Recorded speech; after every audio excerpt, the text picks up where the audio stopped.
हे खानदेशी पद्धतीचे लाडू बघा, अगदी प्रमाण योग्य घेतलेलं आहे. गव्हाचं, मेथीचं प्रमाण, तेल गुळाचं प्रमाण अगदी योग्य आहे.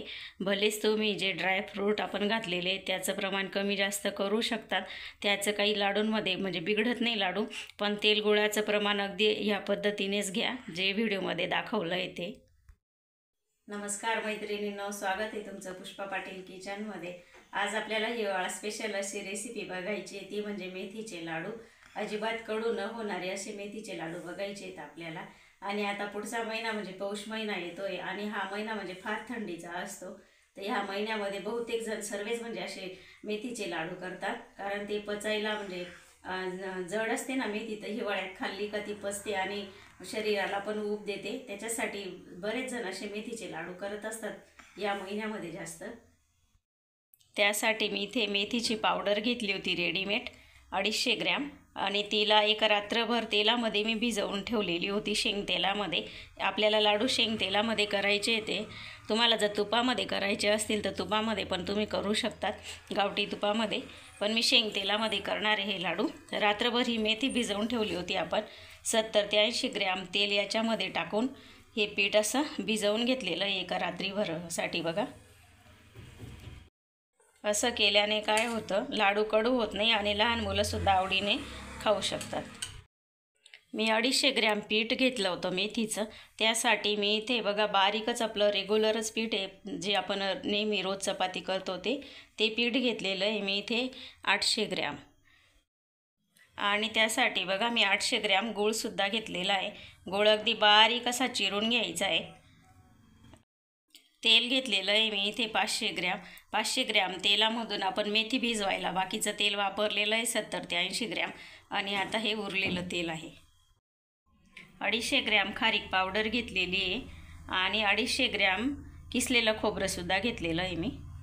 100 ग्रॅम इथे मी बदाम घेतलेले आणि 100 ग्रॅम काजू घेतलेले. 50 ग्रॅम मी इथे शिंगाड्याचं पीठ घेतलेलं आहे आणि खसखस घेतली 100 ग्रॅम. ही खसखस म्हणजे आपण लाडूंमध्ये घातली ना तर म्हणजे कंबरदुखी, डोकेदुखीसाठी खूप उपयुक्त अशी असते. ही नेहमी अवश्य घालायची. आणि डिंक घेतलेला आहे मी इथे 100 ग्रॅम. सगळ्यात आधी आपण आहे ना आता काजू बदाम भाजून घेऊ थोडेसे. तर मी कोरडेच भाजून घेणार आहे. तुम्ही वाटल्यास थोडंसं तेल किंवा तूप वापरू शकता.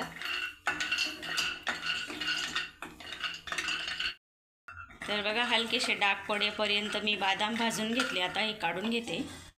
आता काजूसुद्धा मी तसेच भाजून घेणार आहे हलके डाग पडेपर्यंत. हलके डाग पडून गेले काजूला, आता हे पण काढून घ्यायचे. खसखस भाजून घेणार आहे आता.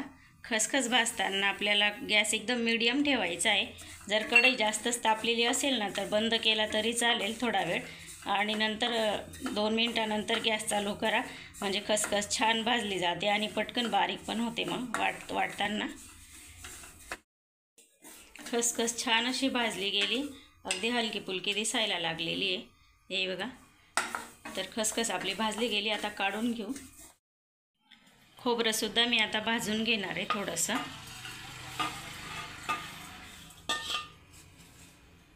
एक 2 मिनिटं भाजून घेऊ. जास्त करपवायचं नाही आहे, फक्त हलकंसं भाजू आपण खोबरं.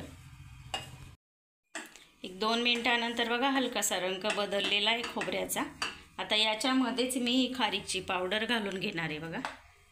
म्हणजे ती एकदम म्हणजे सेपरेट जर अशी भाजली ना तर ती खाली म्हणजे जळेल. त्याच्यासाठी खोबऱ्यामध्ये टाकली तर जळणार नाही, म्हणून मी याच्यातच घालणार आहे.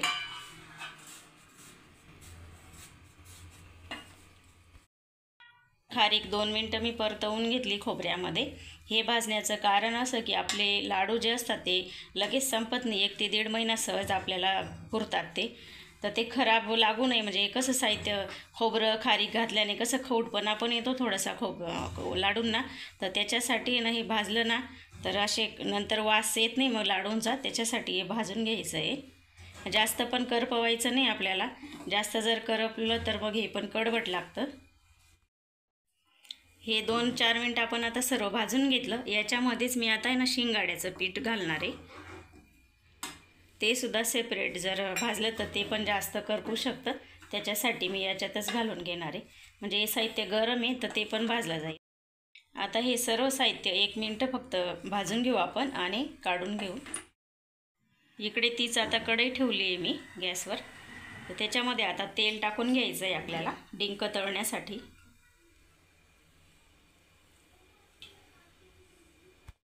तेल बघा छान असं तापलेलं आहे। आता थोडा थोडा डिंक आपण घालू आणि पूर्ण डिंक तळून घेऊ।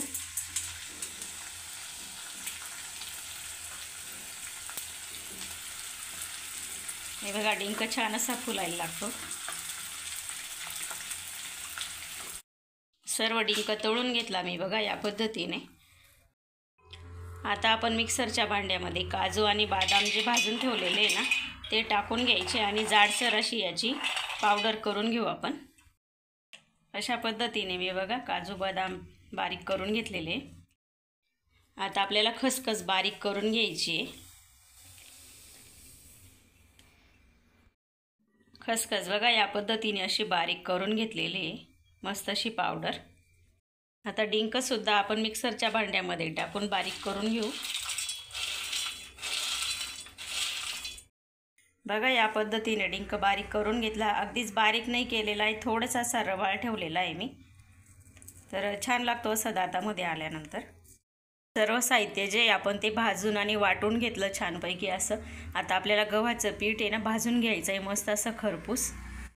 आता मी तीच कढई घेतली ज्याच्यात आपण सर्व साहित्य भाजून घेतलं। ती कढई तापली आहे आपली। आता आपण हे पीठ टाकून घेऊ। थोडं थोडं मी 2-3 वेळा करून हे पीठ भाजून घेणार आहे, कारण एकत्र मावणार नाही ते कढईमध्ये। आणि आपल्याला हे तेल न घालताच भाजून घ्यायचं आहे कोरडं।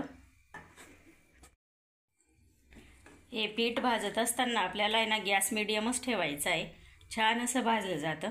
मोठा गॅस जर ठेवला ना तर पीठ तर भाजलं जातं पण ते व्यवस्थित भाजलं जात नाही, तर त्याच्यासाठी ना आपल्याला गॅस मीडियमच ठेवायचा आहे। मी इथे बारीकच पीठ वापरलेलं आहे, तुम्ही याच्याऐवजी थोडंसं सरवाळ जरी घेतलं ना तरी चालतं लाडूंसाठी। हे बघा आपलं छान असं पीठ भाजलं गेलं आहे, एकदम मस्त गुलाबी रंगावर असंच पीठ भाजून घ्यायचं आहे आणि सतत असं कालवत राहायचं म्हणजे खाली लागत नाही। आणि हे सर्व पीठ भाजायला मला 20 ते 25 मिनिटं लागून गेलेले आहे, पण पीठ असं छान असं भाजलं गेलं। हे बघा पीठ छान आपलं असं भाजलं गेलेलं आहे, मस्त हलकं फुलकं दिसतंय। आता याच्यामध्ये आपण जे साहित्य तयार करून ठेवलेले आहे ना ते टाकून घ्यायचे। हे बघा खारीक खोबरं आणि याच्यामध्ये शिंगाड्याचं पीठ सुद्धा आपण काढलेलं होतं, ते सुद्धा आपण याच्यातच आता टाकून घेतलेलं आहे सर्व। आता काजू बदाम आणि खसखसची जी पेस्ट केलेली आहे, पावडर केलेली आहे, ती घालून घेऊ।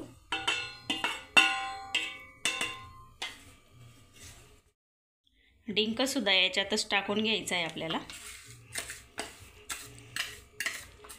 आणि छान असं हातानेच आपल्याला हे सर्व पीठ मिक्स करून घ्यायचं आहे, म्हणजे डिंक सर्व पिठाला व्यवस्थित लागेल। सर्व साहित्य बघा मी हातानेच असं मिक्स करून घेतलं व्यवस्थित। पीठ आपलं मिक्स करून झालं छान असं। आता परत इथे मी कढई ठेवली तापायला आणि तेल घालणार आहे कढईमध्ये।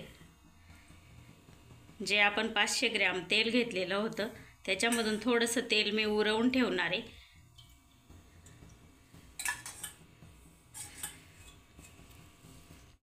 आता ह्या तेलामध्ये आपण जो गूळ चिरून ठेवलेला आहे तो घालून घ्यायचा आहे।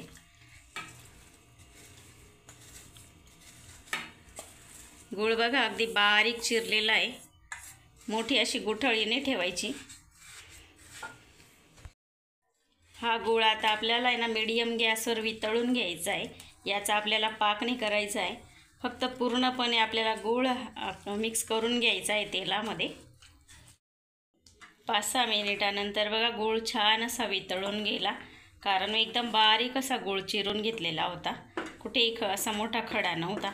जर आपण असं जाड बारीक गूळ चिरला ना तर कसं होतं, पाक व्हायला लागतो लगेच आणि खडा तो वितळत नाही।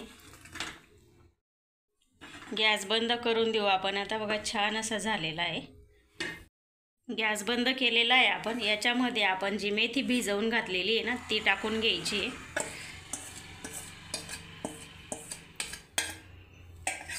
मिक्स करून घेऊ व्यवस्थित। म्हणजे मेथीचा जो उरलेला कडवटपणा असेल ना तो सुद्धा याच्यामध्ये निघून जाईल। आता हे मिश्रण आपण जे पीठ भाजून ठेवलेलं आहे सर्व साहित्य कालवून त्याच्यामध्ये टाकून घ्यायचं आहे।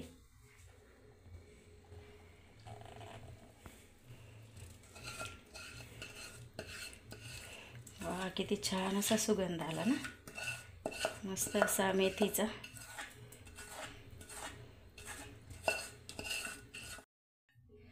ही कढई आपण अशीच ठेवणार आहे थोडा वेळ। आपल्याला जर अजून वरून तेल लागलं ना तर हिच्यातच गरम करून परत टाकू आपण।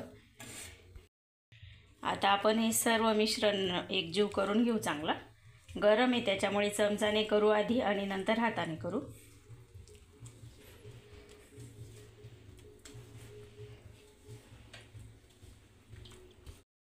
सर्व व्यवस्थित बघा मिक्स करून घेतलं आणि तरी थोडंसं मला इथे कोरडं वाटतंय, तर उरलेलं तेल सुद्धा मी आता गरम करून याच्यामध्ये टाकून देणार आहे।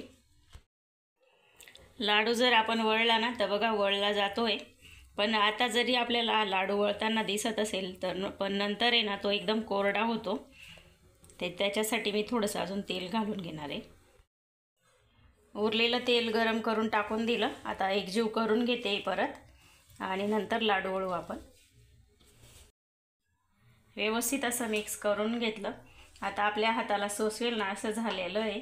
आता आपण याचे लाडू वळून घेऊ। हे बघा असे लाडू तुम्ही लहान मोठे तुमच्या आवडीप्रमाणे करू शकतात। हे बघा लगेच वळला जातो लाडू। मी इथे मीडियम साईजचे ठेवले बघा। तर असेच मी सर्व लाडू वळून घेते आता, नंतर तुम्हाला दाखवते। या पद्धतीने बघा सर्व लाडू वळून घेतलेले आणि शेवटचा थोडा मोठा झालेला आहे। उरलेलं सुरलेलं सर्व करून घेतलं एका याच्यातच आणि बघा इतके आपले लाडू तयार झालेले आहेत आणि अगदी योग्य प्रमाण आहे। तेलाचं प्रमाण तुम्हाला कमी जास्त लागू शकतं कारण ते पूर्णपणे गव्हाच्या पिठावर अवलंबून असतं। जर तुमचे गहू जुने असतील तर त्या पिठाला थोडंसं तेल जास्त लागू शकतं। मला अगदी बरोबर झालेलं आहे तेलाचं प्रमाणसुद्धा आणि गुळाचं सुद्धा प्रमाण अगदी व्यवस्थित आहे। ही लाडूंची रेसिपी तुम्हाला आवडली असेल तर लाईक करा, शेअर करा आणि सबस्क्राईब करायला विसरू नका। धन्यवाद।